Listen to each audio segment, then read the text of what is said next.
My name is Kathryn Zecca. I am the chair of the Grants Committee at Many Hands DC, and I want to welcome you to our applicants call. This session is being recorded, and it will be posted to our website probably later today or early tomorrow if you need to rewatch it for any reason. We see a lot of organizations on this call today, and we're very excited to have had so much interest in this call. This is our first ever applicants call. Some of the organizations we recognize as prior applicants or prior organizations we've interacted with, but some of you seem brand new to us. And so we're very excited to see that you're interested in Many Hands and that you've learned about our grants opportunity. We're curious to know how you came to learn about Many Hands. And so we're going to pop up a poll for you, just asking how you came to learn about the Many Hands grants opportunity. We have many avenues in which we try to communicate with the nonprofit community here in DC. And so we're interested to see which methods are working and how we can best continue to reach and communicate with DC area nonprofits. I thought I'd start by telling you a little bit about our agenda for today's call.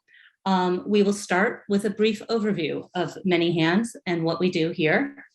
We will then discuss how to submit an application and provide an overview of our proposal review process. We will then review the grant application, including the requested downloads, and highlight some changes to the application from prior years. And finally, we're going to leave a lot of time at the end for questions. I probably will be talking for about 10 to 15 minutes.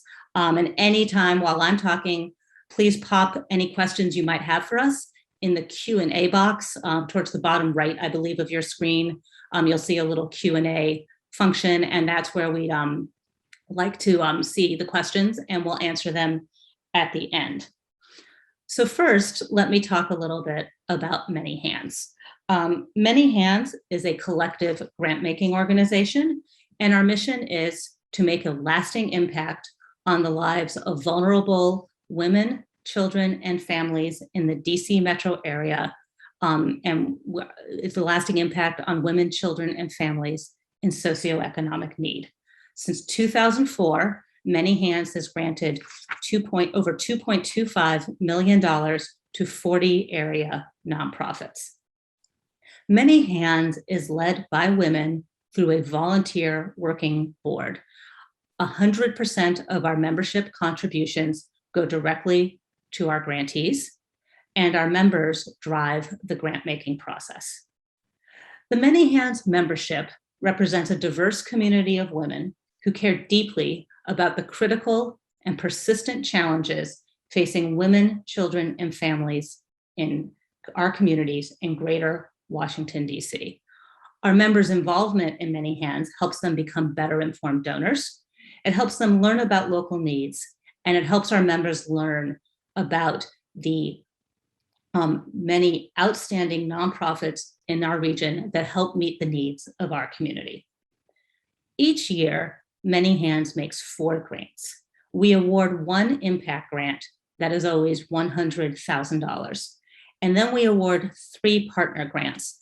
The amount of partner grants depends on our fundraising for each year. In 2021, we were lucky enough to give our largest partner grant ever of $72,500. In prior years, the partner grants have been $50,000, and many years ago, they were closer to $40,000. Much more information about Many Hands, including a list of our prior grantees, our entire grant-making process, and everything more details about what we'll talk about today can be found on our website, and that is www.manyhandsdc.org. So first, I'm going to talk about how to submit a grant application and the timeline. Our grant application window is currently open. It opened on October 1st, and it closes on November 5th at 11:59 p.m. Many Hands accepts applications through our online grants management platform, which is called Foundant. To submit an application, if you have not applied to Many Hands before, you will have to create a Foundant account to submit that application. And if you have applied to Many Hands before, you can use the same Foundant account you had used in prior years. In Foundant, you can start your application, you can save in a draft, you can log in again to make edits to the application, add attachments, etc., up through the time you submit the application, and you will submit that application through Foundant. All applications to Many Hands are reviewed by volunteer donor member committees. We begin with an eligibility review. You can be certain as an applicant that your application will receive careful and thorough consideration by a very caring and committed group of women. Each year, each review committee's decisions reflect the unique perspectives that Many Hands members bring to Many Hands. And for this reason, applications that have not been successful in the past may be more competitive in a new grant cycle.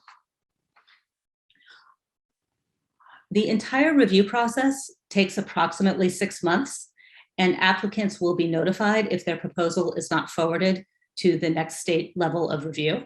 And again, if you want to look at details about each level of our review and the timeline, you're going to find that on our website. And so I'm not going to go through it in extra detail today. At any point in the review process, I would note you might be contacted by a member of Many Hands for some clarification or if they seek additional information. So next, I wanted to talk about our grant application. The grant application is divided into several sections. The first section leads you through the Many Hands eligibility requirements. The second section requests information about your organization and its leadership. And finally, the application asks about how your organization will use the Many Hands funding that you are seeking. So first, the first section is eligibility requirements, and I'm going to talk a little bit about those. Now, the eligibility requirements are on our website, and they're listed there under the grants drop-down tab. And so again, I don't want to walk through each of them today, but I do want to highlight a few of them, especially ones where we've made changes to the eligibility criteria from years past, and a couple of the ones where we often get some questions or people seeking clarification. So one thing I do need to say up top is that unfortunately, we do not make exceptions to our eligibility criteria. Sometimes we'll get organizations reaching out to us saying that they understand that they don't meet our budget criteria, or perhaps that they're outside our service area, and could we possibly make an exception for them? And unfortunately, we do not. The eligibility criteria we post each year are the criteria that guide us, and in that year, we don't make exceptions. We do revisit our eligibility criteria if we think they're not quite working for us or our applicants, but the criteria you see on our website will be applied to every application this year without kind of any deviation. So a primary eligibility requirement for Many Hands is the audience served. Many Hands grants support organizations or programs that help women, children, or families that are in socioeconomic need. We frequently receive questions about whether programs that serve both men and women are eligible for Many Hands funding. And the answer is yes, with some qualifications. A program that serves primarily women or children is eligible for funding, even if the organization also serves some men. For example, we've supported food insecurity programs where 90% of the persons using the program are either women or children, and there are some men who use it. That's okay. Not every program can serve exclusively women or exclusively children. We do want to see that it serves primarily women or children and or families. Also, if your organization as a whole conducts programs for both men and women, but you are seeking funding for a program that serves only women, that also would make you eligible for the Many Hands grant. Note also that the Many Hands grant is restricted to organizations or projects that meet the needs of women, children, or families in socioeconomic need. So for example, a project to provide tutoring for children in middle income brackets would not be eligible. The socioeconomic need criterion is an important one for us, and there are questions about that on the application. So a few more requirements that I'll move to. Each eligible organization must have 501c3 status, and it must have been in operation for at least 5 years at the time of the grant. Also, an organization must have an established operating budget of at least $500,000 and no more than $6 million. I'm going to pause on the budget criteria because there's a couple of changes from prior years. For those of you who are prior applicants, you may recognize that that $6 million maximum ceiling is new. We used to accept applications from organizations who had as high as a $10 million budget. We've reduced that, and this is the first year for that reduction, to $6 million as the maximum organization budget. With respect to that minimum $500,000 threshold, that's been our threshold for a number of years. We used to have a little wrinkle on that said at least $450,000 of that must be in cash, which was to differentiate out from in-kind contributions. We've eliminated that refinement to the $500,000 minimum. So if you have a established budget of $500,000, you are eligible without respect to how much of that might be in cash versus in kind. In terms of the kinds of documents we require with the application with respect to 501c3 status and budget, we ask for a copy of the applicable IRS determination letter. We ask for your most recent Form 990. We ask for your current fiscal year financial statements, and we ask for that this year. We are asking for it in a budget to actual form. And finally, we ask for your prior 2 years financial statements. Those financial statements from the prior 2 years can be either audited or unaudited. We know many organizations have, for example, a June 30th fiscal year end.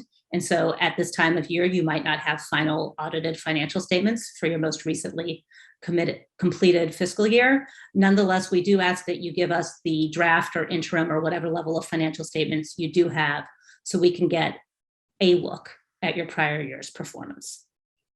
The application organization and the persons that will be served by the Many Hands grant must be located in the Many Hands service area.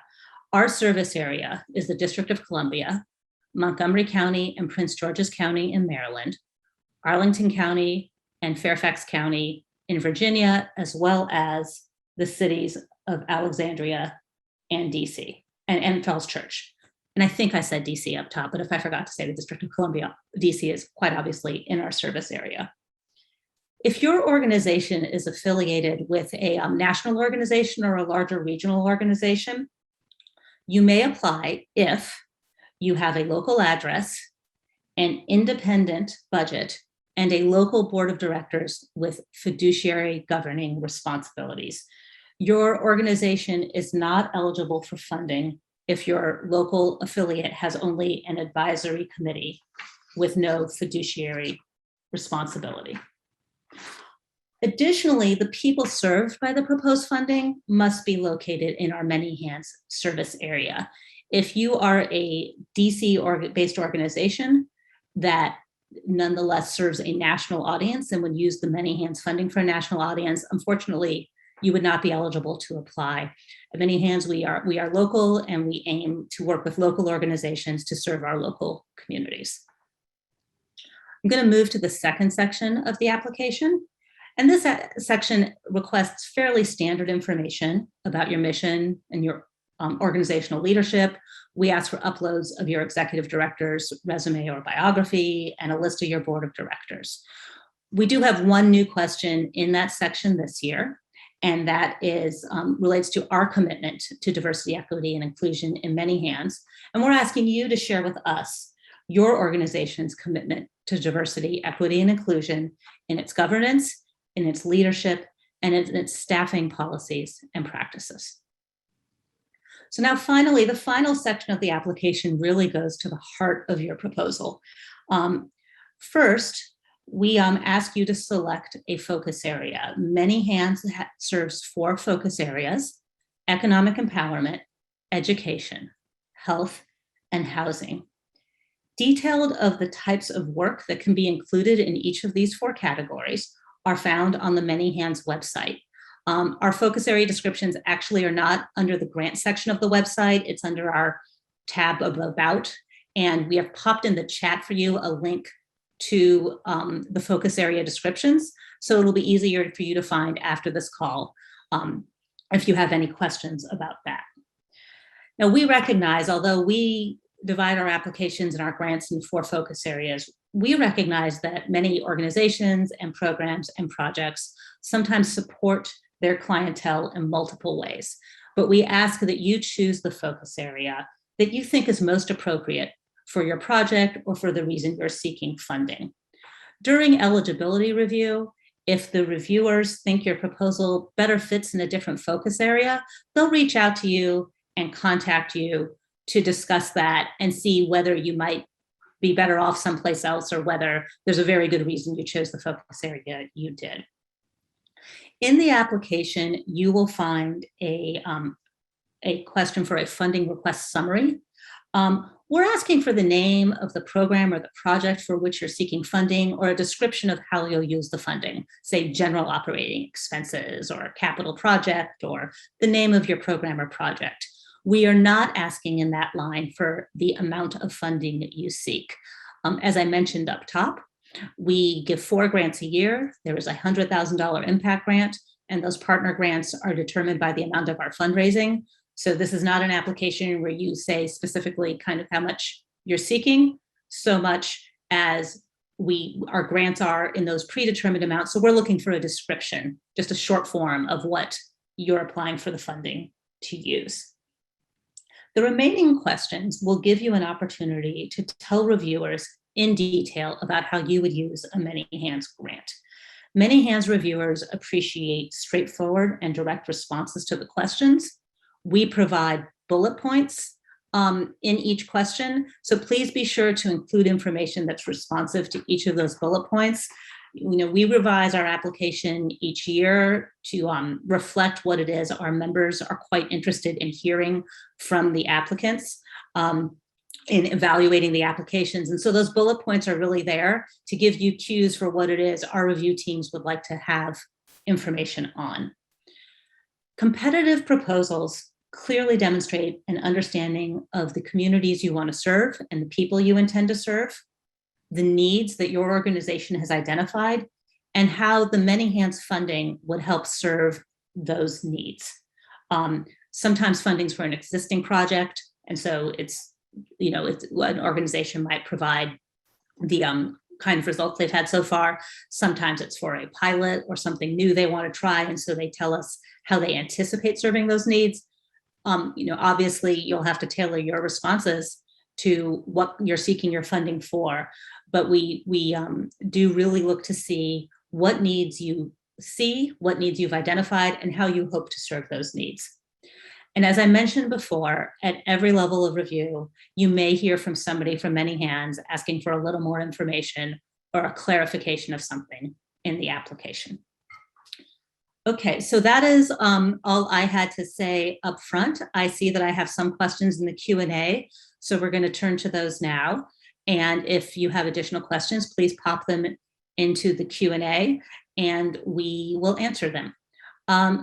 So we have a question here about whether we consider organizations that do not have a formal audit, and the answer is yes. There is no requirement that an organization have audited financial statements in order to apply. There are budget requirements at the minimum and the maximum, which I articulated, that $500,000 to $6 million range.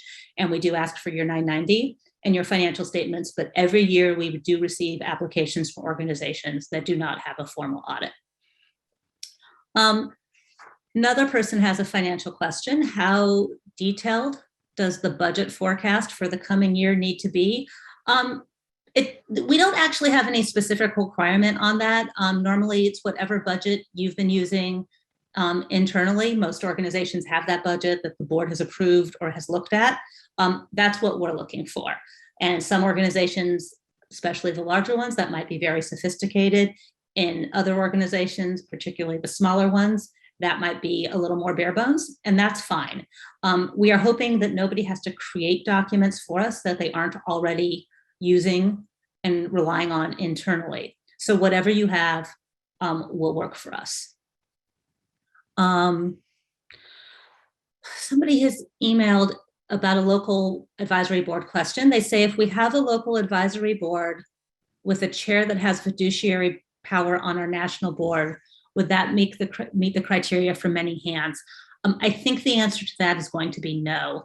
I might need a few more details, but as a rule, we're looking for that local affiliate to be pretty much autonomous and control over its own budget, its own governance, and everything else. And so the local board really does need to have fiduciary responsibilities, even if one or two members might have a voice in the national organization.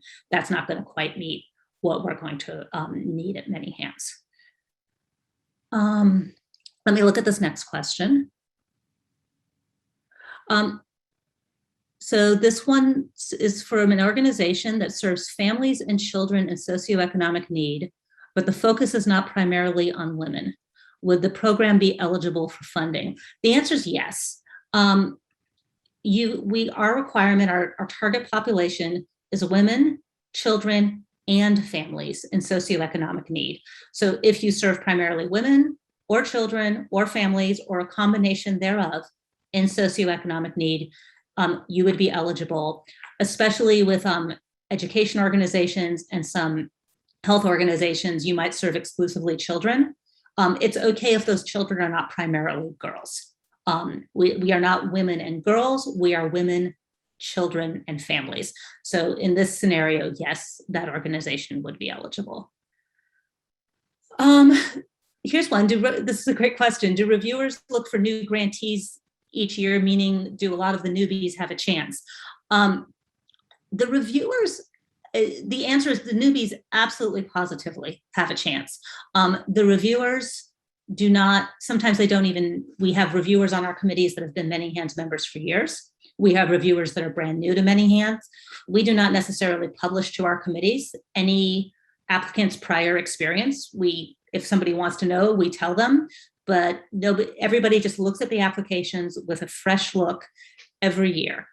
And just looks at the organizations, looks at what they, how much they think the organizations do great work and serve the Many Hands mission. And that's the question. So some years we will have grantees that have applied many times before. Sometimes the grantee will be a first-time applicant. I think 2 years ago, our impact grantee got the impact grant on the very first time they had ever applied to Many Hands. And so I think every year is a mix of grantees between prior applicants and brand new applicants that we've never seen before. So absolutely, new organizations do have a chance, and we love seeing new organizations. I will say, even if you don't have a chance, even if you don't succeed the first year, we've had organizations apply as soon as they hit our criteria and maybe didn't get a grant the first year, but 2 or 3 years down the line did. We have a question about, are we considering direct service only, or are you open to advocacy policy-based solutions in one of your focus areas? We are open to advocacy and policy-based solutions. We've had questions about like community empowerment, community education, things like that. Those are absolutely proper, well within kind of the Many Hands scope of what we'll grant to. Obviously, there's a limit for 501c3 on how much lobbying you can do. And so if you push a little too far into there and weren't to 501c3, for example, that would be an issue for us because we only grant to 501c3 organizations. But kind of policy-based advocacy, community empowerment, community education, those are all well within the scope of Many Hands. And we've had organizations that have applied before with those scopes, certainly have received site visits before. Somebody asks what Many Hands considers a commitment to equity, saying their organization has a definite commitment to equity. This year, this is a new question on our application. We're just looking for you to describe what your organization's commitment and policies on DEI are. It's something we want to start looking at as part of our review process, and we're just trying to gather information from our organizations on what they do. Somebody's asked if they could clarify Manyhand's specific grant period for this application. So applications are due in November. Our grant review process starts then and goes through mid-May, which is when we will have our 4 grantees. One comes out of each of our 4 committees, and we will vote for the membership votes for the impact grantee, and the other 3 grantees receive the partner grant. That votes in mid-May, and so we normally give our grants out in late May to early June, and it's a single grant. We write 1 check, and it is given to the organization at that point. Well, this is an interesting question. Within focus areas, do you have current priority sub areas? The answer is no, we don't. Each year, there might be certain things that a particular focus area and that group of women are particularly interested in that year, and might organizations that tend to meet that need may bubble to the top a little bit, but we're not one of the ones that decides we're going to prioritize food insecurity and health this year, or this particular thing in education. Every application that meets the focus area is going to get equal assessment and equal evaluation, and the ones that are deemed by the committee to be the most compelling are the ones that will move forward. Somebody asks how, with respect to the application, how detailed we'd like the budget narrative to be, large buckets where the dollars would go, or specific line items. I think we're looking more at large buckets. About this much of the funding here, this much of the funding there, just kind of an understanding of how the Manyhand's funding would be spent, but we don't need to get into like detailed line items. We don't ask for a specific budget for the project. And so really just it is narrative and a general description of what the money would be spent on. We have another question about whether the grant supports general operating expenses. If you may seek funding for general operating expenses, that can be a thing you seek funding for, or you can seek funding for a specific project, a specific program, a specific capital project. It's the organization's choice of what they seek funding for. We will provide funding for any of those topics. And I think the next question's related to that, of whether there's a preference in committees for a specific project rather than general operating support. The answer is, I don't think so. It's really up to the committee of what's compelling to the committee in that year. We do not see historically broad preference from our committees for programs versus general operating support. Last year, I think we provided support for both. It's really kind of the committees get involved in the organization, how they think they'll spend the money, how that will advance the Manyhand's mission. And that's really what they care about more than the bucket of program versus operating support. I'm just going to see if there's any questions. I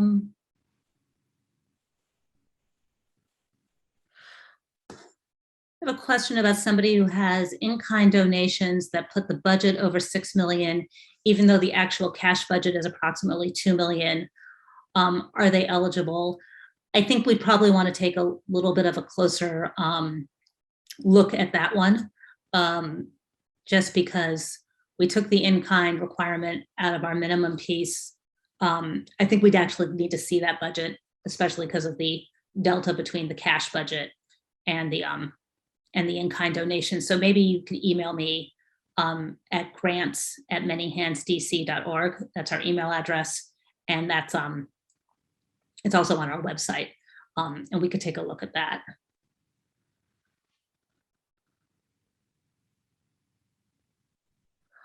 We have a question about someone an organization that serves disabilities and does not have a requirement or request information on economic status. And they know anecdotally that many families are low income, but they don't collect the data. Would you still be eligible to apply? That's a close question for us.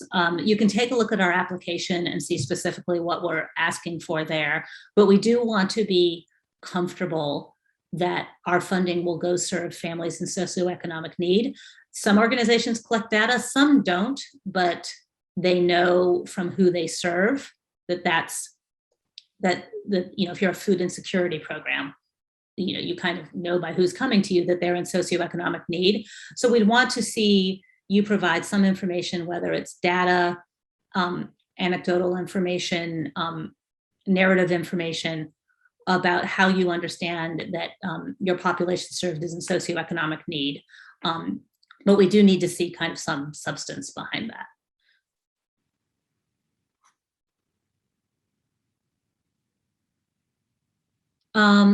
Somebody's asked whether they've been financially reviewed for 2020 but have not been audited. Is that acceptable? That's acceptable.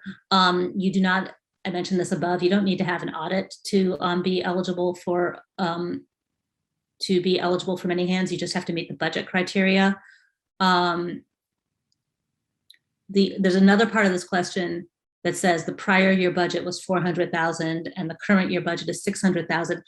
That actually might be an issue. I'd have to look at which years are lining up where, but we do require an established budget of $500,000, by which we mean we need to see that this year's budget and expenditures are 500,000 and that your prior years were as well. And so if your last completed year was under 500,000, you would not meet that established $500,000 budget criterion. I can't quite tell from this question whether that's where the organization is in the timeline or whether they've already completed a year over $500,000. So I can't answer specifically to that organization. So I think somebody else has asked, this may be related to our grant period. Is there a specific grant period length after awarding in late May, early June 2022? I think you're asking like how long, well, way I understand this is, are you asking, is there a certain amount of time we roll out the grant over or any kind of length of period of reporting or anything? And the answer is no. Once we award the grants, we send out a grant agreement. And once that's signed, we grant the money. It's in one lump sum. And I think last year our organizations all had their grants in early June. Somebody has asked if there's a way to find out why a prior application wasn't accepted.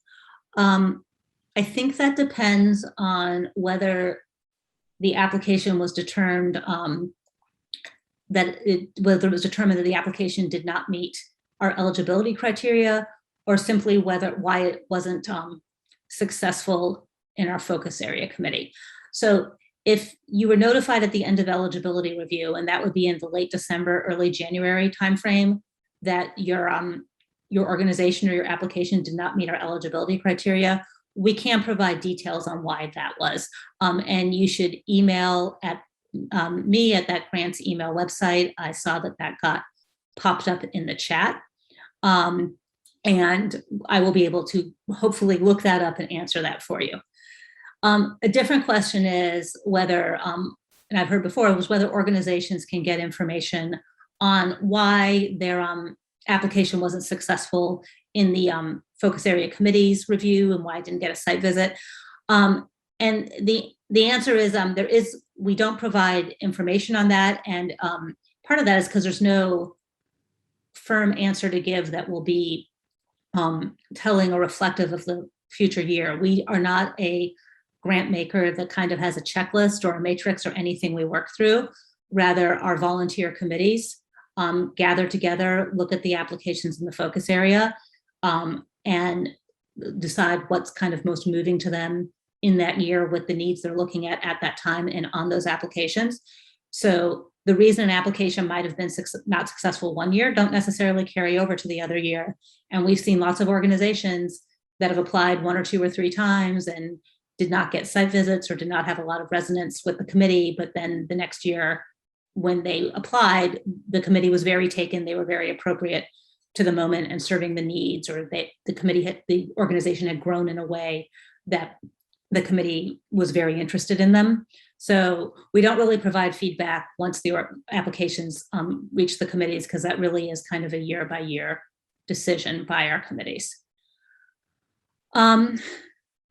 Somebody's asked where they can find details about our guidelines and thresholds for socioeconomic need. We don't actually have like a firm standard or guideline for that. We are looking, I think we believe that term to be generally kind of self-explanatory, and we've generally seen in our applications that our organizations are able to explain to us how they know that they're serving a population or a community that does not have the resources or is underserved in resources, and how these programs or organizations are kind of filling in those gaps in resources. So I'm not sure how helpful that is, but we don't have any kind of firm mathematical or matrix-like guidelines on that.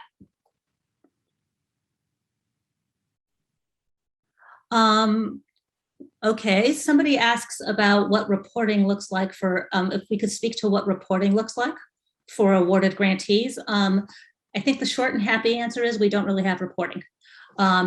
We give our grants, and after that, we consider ourselves, we hope to be partners with our grantees.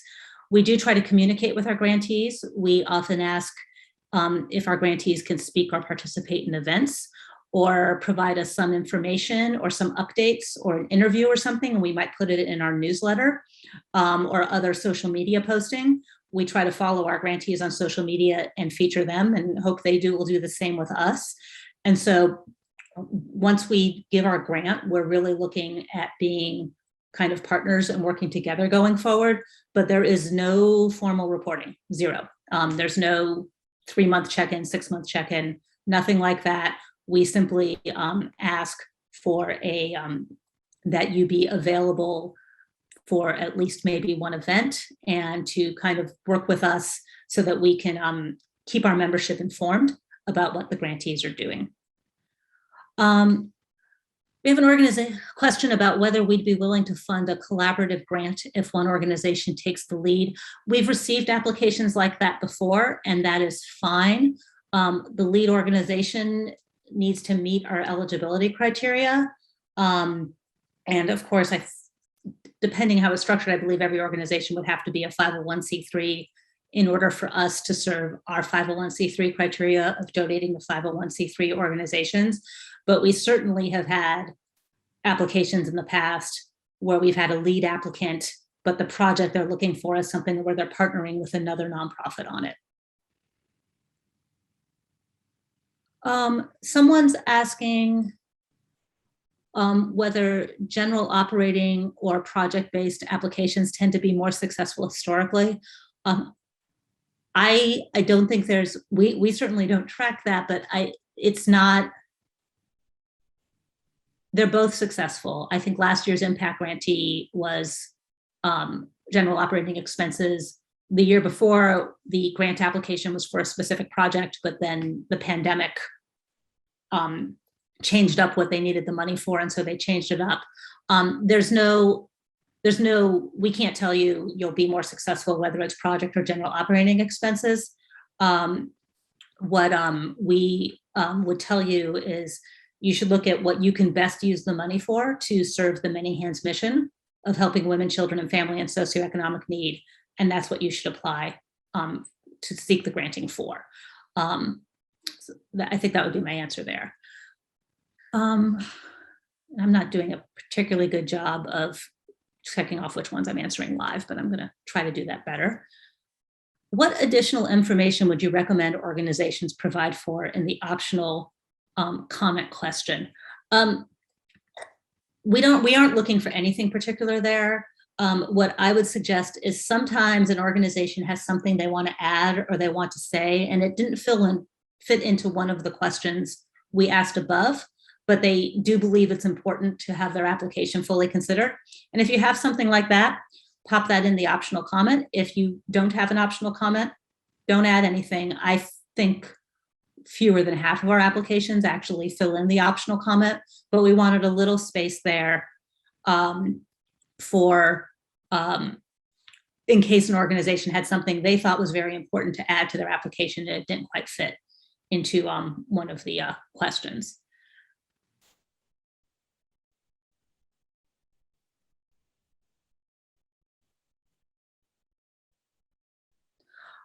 Somebody asks, how many applications does Many Hands usually receive? Over 100, less than 150 has been the range of applications for the last, I'd say, 5 years or so. And then I think last year we had exactly 100 applications that met all of our eligibility criteria. The year before that, we received about 114 applications that met our eligibility criteria. We saw certain focus areas drop a little with the pandemic, but you should assume 100 to 150. Somebody asks if we're doing in-person site visits this year and when would those occur? The when is going to be easier than the whether they'll be in person. So I will do that first. We do our site visits normally in March, early March to late March is when we do our site visits. We haven't totally decided whether we're doing in-person site visits this year or whether we're going to keep them virtual. The health situation has been in such flux that we want to wait till a little closer to site visits to figure out what that would look like. The last year, everything was virtual. The year before, we started in person and then moved to virtual. I can tell you that if an organization, even if the health conditions improve, for example, and a lot of organizations are able to host an in-person site visit, if an organization told us, we can't really do an in-person site visit because of our situation or where we serve, we can't have external people visit, or we could have the limit would be 2 people. And so we really need to do something virtual. I think we'd honor the organization's need there. So I don't really have a policy about whether they'll be in person, but we would never say to an organization, well, most can do in person. We get that you can't, and therefore, too bad, you have to do it in person. We would work with you to figure out the best way to do a site visit for you. Somebody asks if they can apply for general operating support if our organization also has programs that are outside of Many Hands focus areas. The focus area isn't so much the issue, so long as the organization is serving women, children, and families in socioeconomic need. Where the eligibility issue is a little tougher is if the organization, say, serves 75% men and 25% women and no youth, could you apply for general operating support? Then the answer would probably be no. Because you'd be serving primarily men and not women, children, and families. We have a question, another site visit question. The programming takes place primarily in the summer. So how would a site visit work if it takes place in March? Because the committee cannot see direct programming, that's fine. The site visit would, in that case, just be with staff because we do our site visits in March and we make our grants before the summer. There are a lot of different kinds of issues where these site visits do not see the actual programming. Think about a health organization that's providing direct health services. You can never really go in and obviously see anybody getting health treatment, mental health treatment, anything like that. So there's lots of different situations where a site visit is more of a matter of getting to know the organization and its leadership and asking questions, but not the actual ability to see direct programming. We have a question about whether the grant supports the salary of a program coordinator beyond the initial year. We give our grant at a single time. It's a single lump sum grant. If the organization chooses or asks to use that grant over a 4-year period, for example, that's fine. That's the organization's determination on how long it wants to take to use the grant money, but we will only give a one-time lump sum grant. So I believe I answered, somebody asked if their question got missed, and I think I answered it. And so again, you don't have to be audited a financial to receive a Many Hands grant. In this question, it says the prior fiscal year budget was $400,000, and the current year budget is $600,000. Would the organization be eligible? I think under that scenario, the answer is no, because we look for an established budget of $500,000, which means your prior operating year and your current operating year both need to be at $500,000. So that would not be eligible. It does not matter whether 1 year was a financial review or 1 year was an audit, or both years were audits or both years are financial reviews. That's not a criterion for us at all, but we do care that the $500,000 minimum has been established and we've seen the organization operating at that level for more than 1 year. And then I'm going to, I think I have gotten everything in the Q&A, and I'm just marking a few answered live. And so I think there might be a couple questions in the chat, so if you will bear with me. Will reviewers watch a video if it shows how programs intend to impact children and families? In the initial application, no, we don't do add-ons or video links or anything like that. We would ask that you describe your how your program works with women, children, and families, how it serves them in the space that we've provided for that. It allows all of the applications to kind of be on the same playing field and not have certain ones succeed over others because they have certain pre-prepared materials or technological advantages. If your organization were to proceed to a site visit, and as part of the site visit you wanted to show a video, absolutely. We've had organizations show videos at site visits, both in-person site visits, and certainly once we started having to do our site visits virtually, then videos are perfectly appropriate at the site visit stage. And I believe all of these other questions I'm seeing in chat have been answered.